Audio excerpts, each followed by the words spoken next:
అంటారు, కానీ వారికి అది జరగదు. వారిని విడిపించడానికి ఒక బలమైన హస్తం రావాలి. నీకు నువ్వుగా పాపంలోంచి బయటికి రాలేవు, నీకు నువ్వుగా త్రాగులోంచి బయటికి రాలేవు, నీకు నువ్వుగా వేశ్యత్వంలోంచి బయటికి రాలేవు. నీకు గొప్ప విడుదల కావాలంటే నీకు ఒక గొప్ప హస్తం వచ్చి నీకు సాయం చేయాలి. గొప్ప హస్తం నీ మీదకి రావాలి, గొప్ప అభిషేకం నీ మీదకి రావాలి, ప్రవక్త వర్తమానం నీ మీదకి రావాలి, మోసే వాక్యం నీ మీదకి రావాలి.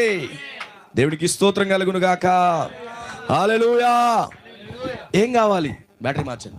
ఏం కావాలి? దేవుడికి స్తోత్రం కలుగును గాక.